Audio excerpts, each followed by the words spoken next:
Om Swastiastu, selamat malam semeton Hindu dimanapun berada.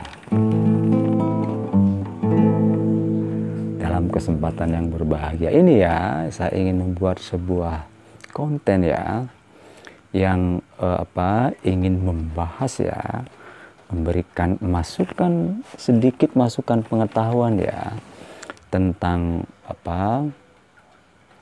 yang lagi viral, yang lagi rame lagi, yang bahkan dulu sempat rame ya, yaitu tentang aliran-aliran kepercayaan atau sampradaya di Bali ini ya, dan sekaligus juga di Indonesia ya. Jadi ternyata ya, saya yang mendapat info bahwa aliran-aliran kepercayaan sampradaya ini cukup banyak jumlahnya. Cukup banyak ya. Bahkan dari data yang miliki, dari informasi beberapa sumber itu, ada 43 sampradaya di Bali. 43 loh. Jadi bukan hanya Hare Krishna, Sai Baba, ada Ananda Marga Yoga, ada yoga apa-apa dia. Jadi hampir 43 ya yang terlacak tuh. Cukup banyak ya. Fenomena aliran kepercayaan ini sudah merebak sudah lama ya. Bahkan sejak saya SMP itu tahun 80-an ya. Tahun 80-an ya, saya sudah mendengar ini. Kebetulan ada teman sekolah saya ya, menjadi rumahnya itu jadikan tempat sebuah aliran kepercayaan. Tuh. Om Santi, Santi, Santi. Oh, oh. Jadi dalam kesempatan yang baik ini ya, saya mencoba mengkaji ya, dari sisi spiritual dan juga dari sisi hukum. Karena kebetulan saya juga seorang lawyer ya, seorang pengacara ya. Jadi saya punya pengetahuan hukum tentang aliran-aliran kepercayaan ini. Oke, mudah-mudahan menarik ya. Jadi sekali lagi, ini menurut versi saya ya, versi Tiang ya, dan menurut pengalaman spiritual yang Tiang miliki.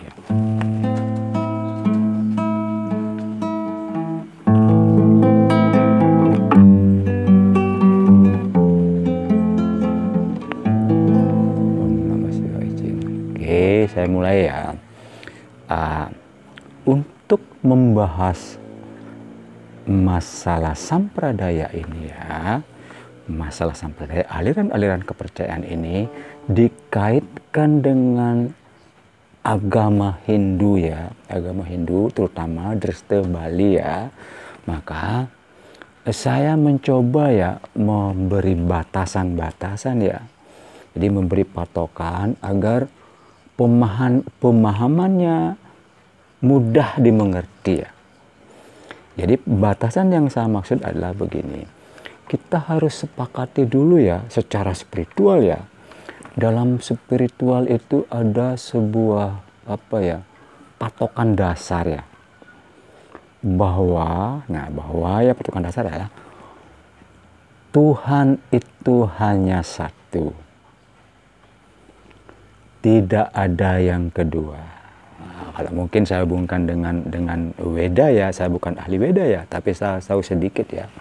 Dalam Weda kan ada kalimat yang sangat populer, sangat umum, yaitu Ekam Eva Aditya Brahman. Tuhan itu hanya satu, tidak ada yang kedua. Ya, kita batasi dulu ya, agar sepakat ini secara spiritual. Kemudian syarat kedua adalah Ekam Satwifah Varuda Wadanti. Ekam Eva Aditya Brahman, Ekam Satwifah Varuda Wadanti. Jadi Tuhan itu hanya satu, tunggal.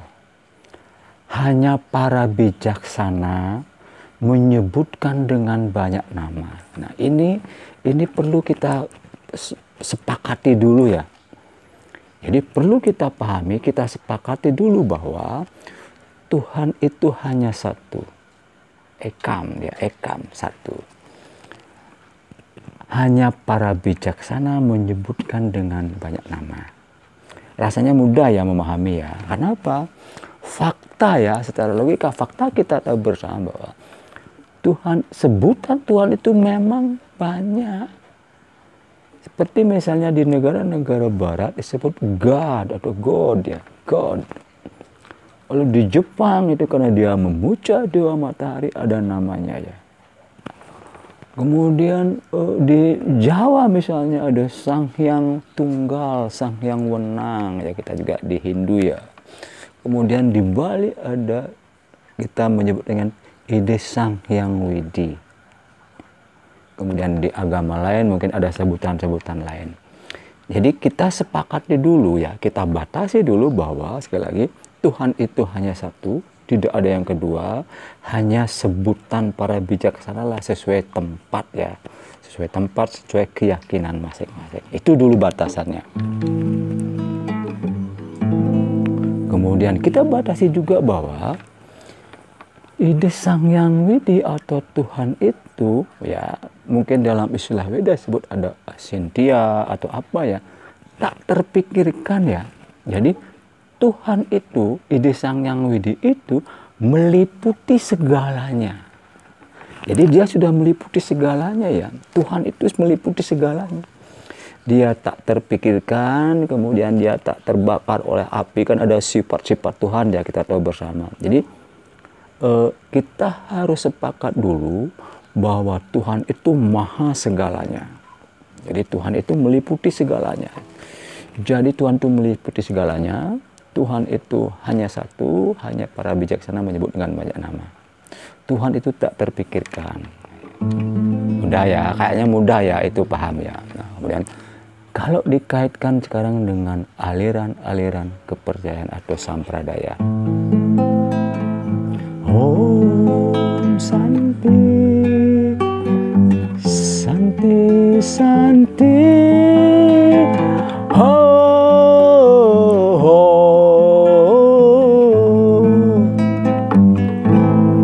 Baik, saya coba potong dulu di sini ya. Kita kaitkan dengan hukum ya. Jadi konstitusi kita. Jadi dari sisi hukum saya singgung sedikit ya. Undang-Undang Dasar 45. Itu pasal 29 ayat 1, kemudian ada pasal 29 ayat 2 jelas ya, bahwa negara kita berdasarkan atas ketuhanan yang Maha Esa, dan tiap negara memiliki kebebasan ya, kemerdekaan untuk memeluk agama tertentu dan meyakini dan menjalankan kepercayaannya itu. Jadi ada hak dasar, ada keyakinan bahwa negara menjamin ya setiap orang untuk menjalankan keyakinannya sesuai dengan keyakinan masing-masing. Jadi itu dulu kita batasi. Jadi undang-undang mengatur, dia bebas. Maksudnya adalah begini, bahwa sebuah keyakinan, aliran apapun itu ya, sepanjang itu dilakukan sesuai keyakinannya dan dalam kelompoknya tertentu, itu mereka punya hak penuh.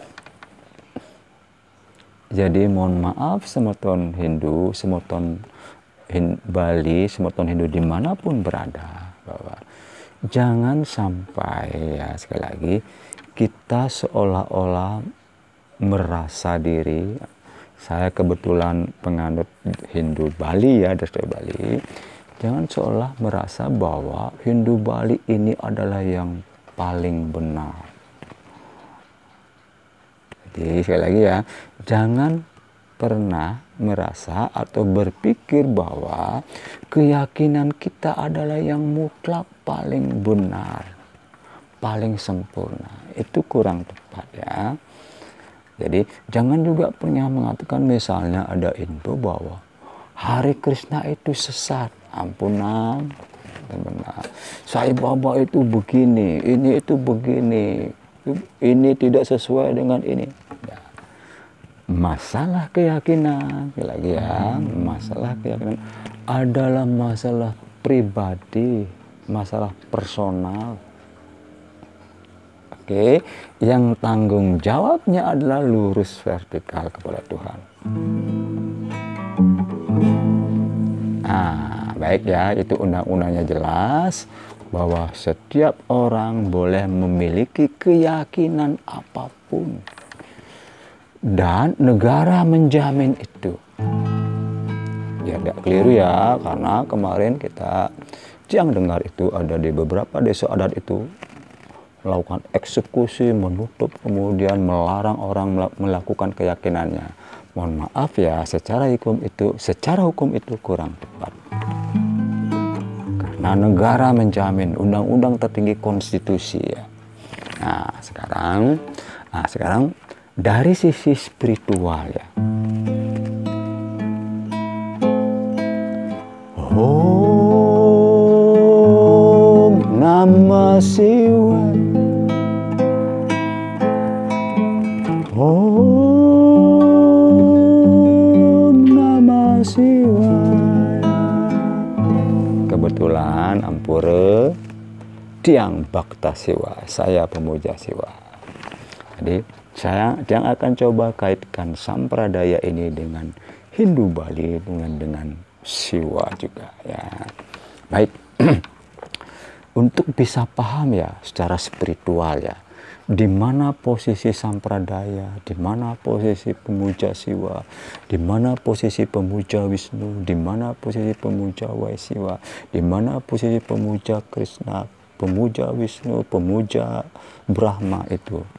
Secara spiritual bisa kita jelaskan secara sederhana ya. Nah, begini ya. Tadi kan kita sudah sepakati bahwa ide Sang Hyang Widi itu meliputi segalanya. Kemudian kita sepakati pula bahwa hanya para bijaksana menyebut dengan banyak nama. Oke, jadi apakah para pengikut atau para pemuja pengikut Hare Krishna ini adalah ketika dia menuhankan Krishna adalah salah? Ayo, gimana jawabannya? Oke, nah, secara spiritual itu boleh ya, itu bisa. Jadi kembali ya, karena kita ini secara personal kemampuan manusia itu ada batasannya ya. Maka dalam Hindu itu dalam Veda kan ada apa? Catur yoga ya, ada pilihan-pilihan. Ada pilihan-pilihan untuk memuja sampai kepada ide Sang Hyang Widi. Jadi kalau kita menemukan sebuah keyakinan dia memuja sampai pada memuja Krishna, itu hak pribadi, hak personal.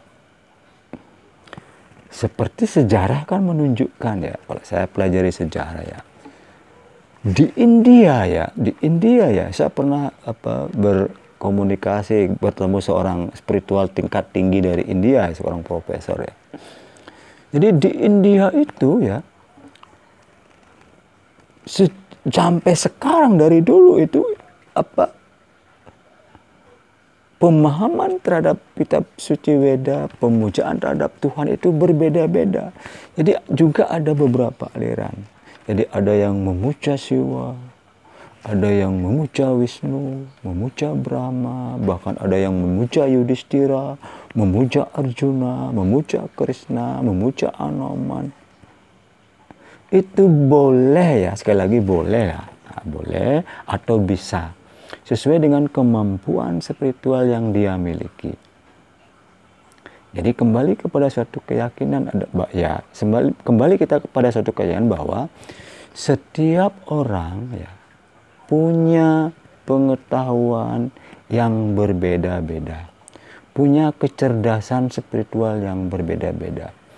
Ketika dia hanya sampai pada Sri Krishna dan merasa bahagia nyaman di sana, itu hak personalnya dia. Kemudian kalau saya, misalnya saya sebagai pemuja Siwa, saya benar-benar meyakini bahwa Siwa itulah Tuhan saya. Boleh.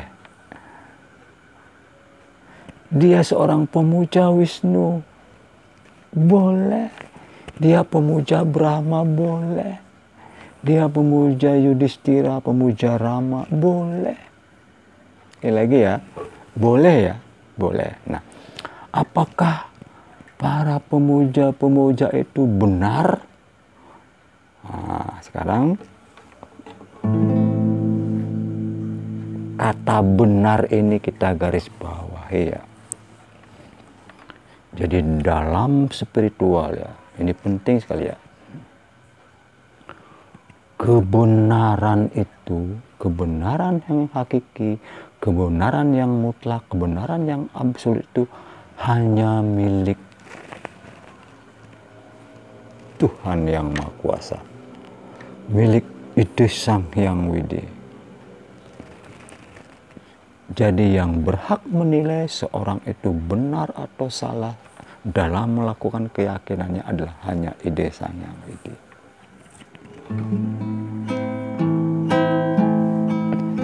Om Santi,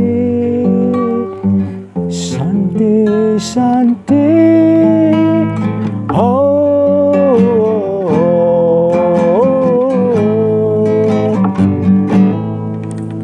Baik ya, mungkin sederhananya begini ya. Untuk menggambarkan, maaf ya, saya ini pandangan spiritual ya, saya sederhanakan ya, agar lebih mudah ya. Jadi saya punya pengalaman spiritual cukup panjang ya. Sebelum sampai itu ya contoh nyata ya. Saya sempat di Gunung Semeru, maaf ya, bertapa di sana lama, kemudian sempat di Jogja mendalami spiritual, kemudian di Malang, di Gunung Arjuna, kemudian di Banyuwangi, sampai pernah di Gunung Rinjani di Lombok. Jadi saya emang mungkin udah takdir ya, suka memburu pengetahuan spiritual. Jadi pengalaman saya tentang spiritual lumayan lah ya. Nah, sekarang saya mencoba menggambarkan dimensi-dimensi alam spiritual ya. Jadi maksud saya begini, di mana posisi ya, di mana secara spiritual posisi dari kepercayaan sampradaya ini.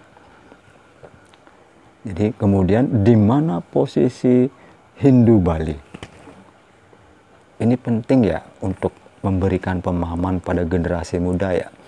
Generasi muda kan cerdas-cerdas sekarang, spiritualnya hebat-hebat ya. Cara berpikirnya harus logis dia. Jadi saya gambarkan secara sederhana begini ya. Saya kebetulan orang Beleng ya, dari Singaraja. Nah, saya Tiang melakukan perjalanan mencari Tuhan. Nah, Tiang anggap ini ya, Tiang melakukan perjalanan dari utara, dari Bali bagian utara ke Bali bagian selatan. Jadi puncaknya itu saya ibaratkan misalnya, mohon maaf Om Namah Shivaya yang Widi, puncak Tuhan itu berada di puncak bagian selatan Pulau Bali itu, ya anggap di Pura Uluwatu ya. Oke, Pura Uluwatu. Nah, jadi ini perjalanan ya.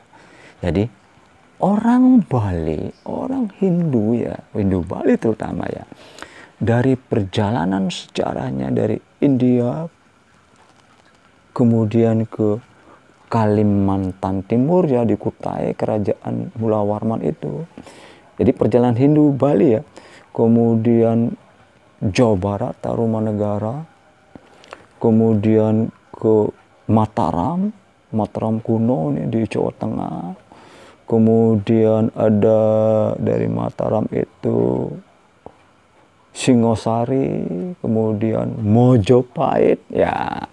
Terakhir Mojopahit, dari Mojopahit ketika Mojopahit akan runtuh tahun 1400-an, abad 15, akhirnya ke Bali. Di Bali Hindu berkembang, berkolaborasi dengan adat dan budaya, sehingga Hindu yang Bali yang ada sekarang itu sudah melalui proses perjalanan panjang ya. Dan menurut saya, sekali lagi ya, Hindu Bali telah hampir mencapai puncak spiritual.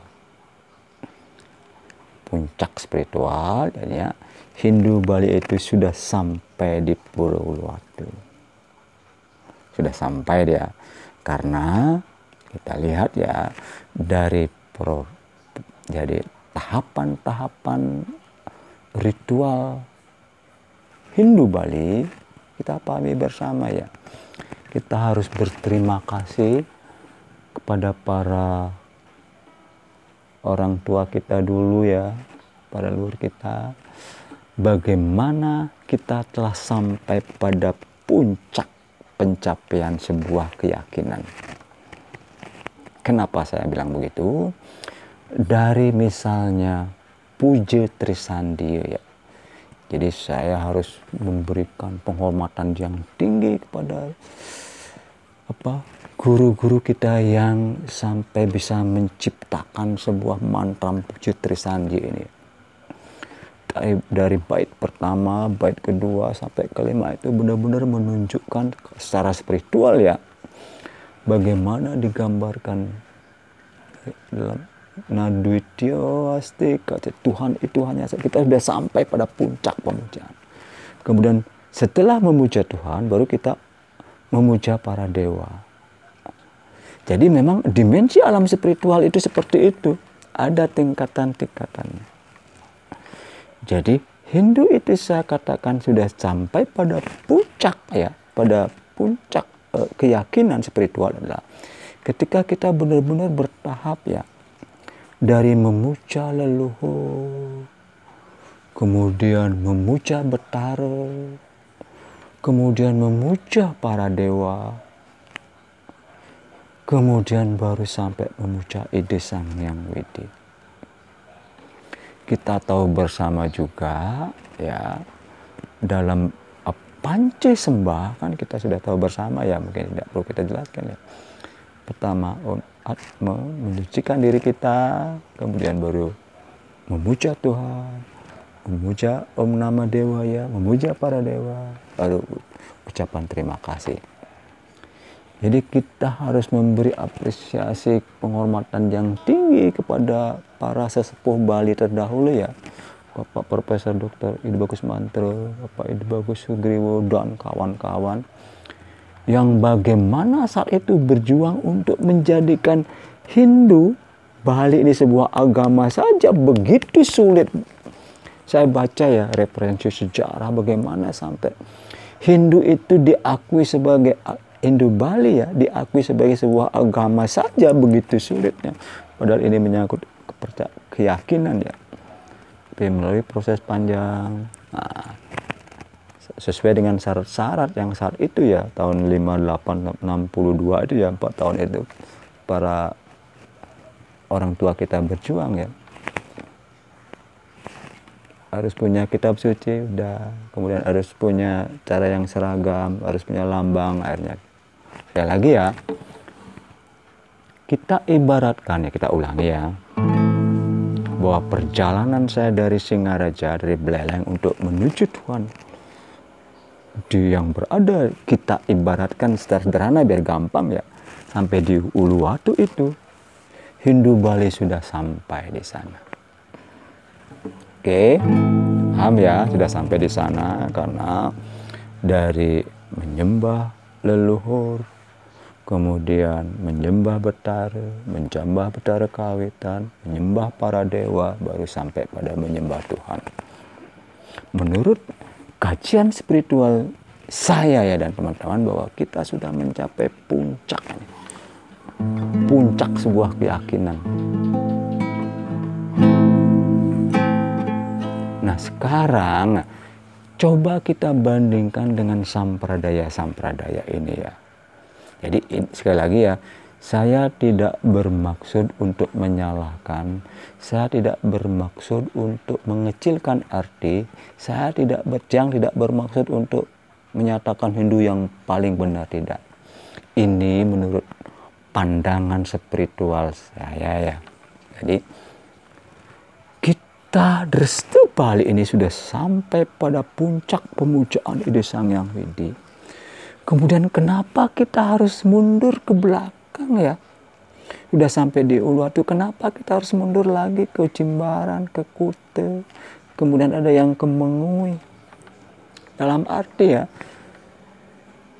sampradaya ini secara umum ya, dia akan memuja, seperti misalnya ya, memuja Krishna. Secara spiritual kita tahu bersama ya, Krishna itu adalah awatara dia, Wisnu, awatara Wisnu. Jadi, kenapa kita sudah sampai pada ujungnya, kemudian kita mundur ke belakang, memuja awatara Wisnu, dan menganggap ini sebagai Tuhan. Apalagi ya, menurut saya yang agak fatal, sampai kemudian menuhankan pendirinya, seorang Prabhupada. Sekali lagi ya, menurut saya, menurut pengetahuan spiritual yang saya miliki, rasanya pakai logika sederhana saja ya. Sang Hyang Widi tadi kita sudah sepakati ya, dia meliputi segalanya. Dia itu tak terpikirkan. Dia itu hanya satu, Sang Hyang Tunggal ya. Kemudian kita, para sampradaya ini, menganggap pujaannya itu Tuhan. Menurut saya itu kurang tepat ya. Tapi tidak salah ya, sekali lagi ya. Yang harus garis bawahi, apakah mereka salah? Tidak. Tidak ya. Jadi kalau ada orang ya, orang sebagai pemuja Krishna atau pemuja Sai Baba atau pemuja misalnya Brahma, pemuja Hanuman, pemuja Rama, pemuja misalnya Wisnu, boleh ya, sangat boleh, sangat boleh, karena sekali lagi itu menunjukkan bahwa kecerdasan spiritualnya hanya sampai di sana. Jadi kalau ada sampradaya atau aliran apapun ya, baik dimanapun aliran, yang menuhankan atau menokohkan seorang itu sebagai Tuhan, apakah itu salah? Sekali lagi saya jawab tidak. Tidak salah. Itu hak pribadi, silahkan saja Anda memuja Krishna, jadilah pemuja yang baik. Anda pemuja Wisnu, jadilah pemuja yang baik. Anda pemuja Kristus, jadilah pemuja Kristus yang baik. Anda pemuja Hanuman, jadilah pemuja yang baik. Anda pemuja Ganesha, jadilah pemuja yang baik. Jadi, cuman, nah ini yang kita permasalahkan adalah, ini kembali kepada hak keyakinan ya, kembali pada konstitusi. Jangan sampai, nah ini penting ini, ketika Anda memuja keyakinan Anda, kemudian menjelek-jelekkan keyakinan lain ya. Seperti antara Hare Krishna ya dengan Dresta yang sedang sekarang ini ya. Jadi adalah kurang tepat, adalah kurang enak, adalah kurang elok apabila Anda mengatakan bahwa Hindu Bali itu ribet, Hindu Bali itu boros, Hindu Bali itu bikin rakyat sengsara, Dresta Hindu Bali itu Anda mempermulakan Charu itu bangkai. Di sanalah kesalahan fatal Anda. Di sanalah kekeliruan Anda. Bahkan ada seorang pemuka agama mempertanyakan, siapa itu Ide Sang Hyang Widi? Apakah ada nomor HP-nya? Waduh. Mohon sekali lagi ya, Anda boleh meyakini keyakinan Anda. Anda boleh 1000% meyakini keyakinan Anda. Tapi sebaiknya jangan melanggar hak asasi orang lain. Jangan melanggar keyakinan orang. Oke? Jangan melanggar keyakinan orang, apalagi sampai menjelek-jelekkan. Seperti tadi kita batasi bahwa sekali lagi ya, Tuhan itu hanya satu, para bijaksana dan kebenaran itu ya hanya milik Tuhan, hanya milik Sang Hyang Widi. Anda boleh yakin, di dalam kelompok Anda mengatakan agama saya paling benar, keyakinan saya paling benar, itu boleh. Tapi jangan coba-coba membandingkan keyakinan Anda, kemudian mengcompare dengan keyakinan orang lain. Tidak akan pernah nyambung. Om Santi, Santi, Santi.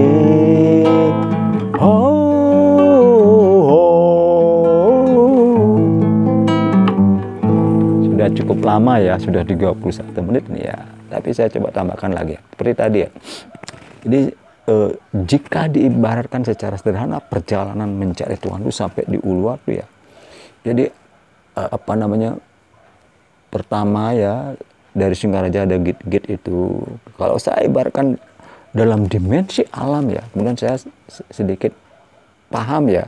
Di Jawa saya pernah mengetahui dimensi alam itu ya. Di Semeru saya ditunjukkan, di Gunung Semeru ditunjukkan bagaimana dimensi, di mana letak para dewa, di mana letak leluhur saya ditunjukkan ya dulu ya. Ketika saya sempat bertapa di sana.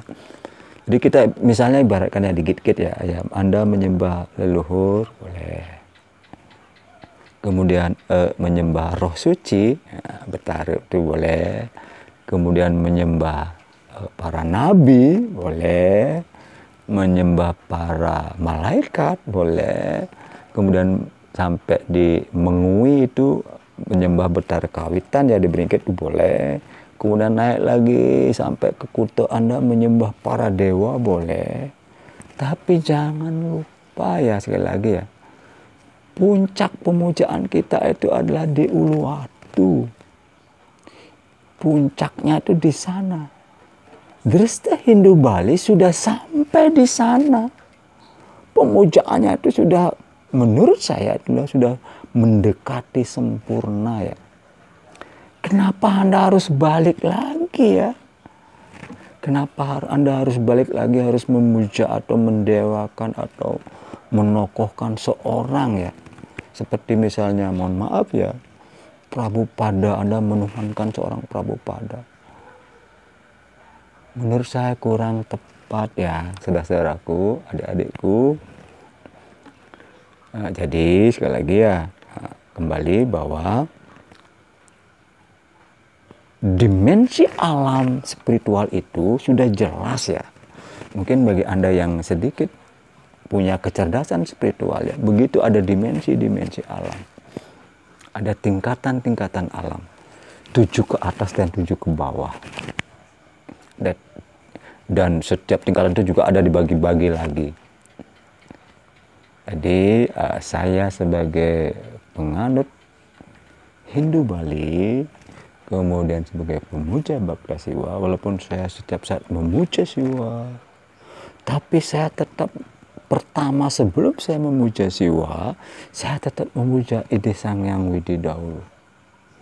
Kemudian baru sampai memuja Siwa. Oke, paham? Semoga ya ini pengetahuan ini sedikit menambah wawasan Anda. Jadi saya juga tidak merasa paling benar ya, sekali lagi ya, kebenaran itu hanya milik Tuhan. Saya hanya memberikan sedikit tambahan pengetahuan spiritual. Saya cukup banyak ya. Nanti mungkin akan saya ceritakan bagaimana saya bertemu para dewa ya. Mungkin ini agak gini ya, agak tinggi ya, tapi nanti lain kali saya cerita.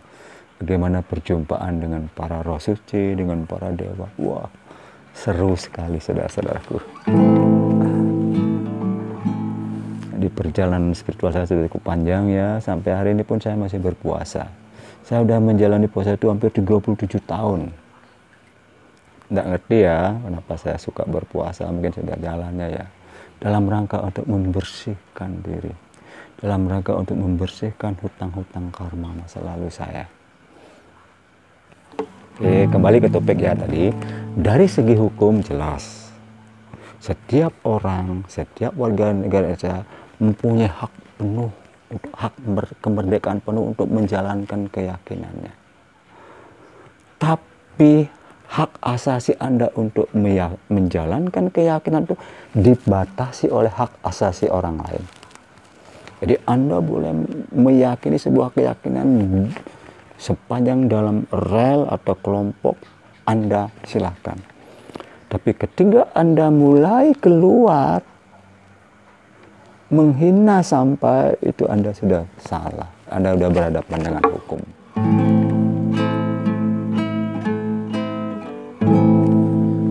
Oke, mudah-mudahan ya.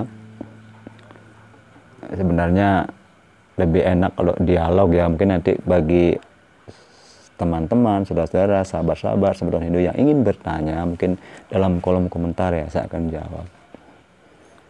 Dimensi-dimensi alam, kemudian bagaimana itu, di mana alam dewa, alam surga itu seperti apa itu. Pokoknya seru deh nanti ya. Ini biar tidak berpanjang lebar, seperti tadi, sebagai kesimpulannya adalah bahwa Anda pemuja Krishna, kemudian Anda pemuja Sai Baba, Anda aliran ini, semuanya boleh, semuanya benar, sepanjang tidak menyinggung yang lain. Tapi saya wajib juga ya memberi tambahan pengetahuan seperti tadi adalah bahwa kita sudah sampai pada puncaknya. Kenapa harus mundur ke belakang lagi? Kenapa?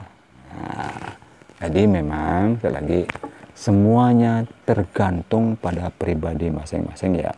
Semuanya tergantung kepada tanggung jawab vertikal kepada Tuhan. Apapun keyakinan Anda, semuanya bagus. Sepanjang Anda tidak masuk kepada keyakinan orang lain. Oke, mudah-mudahan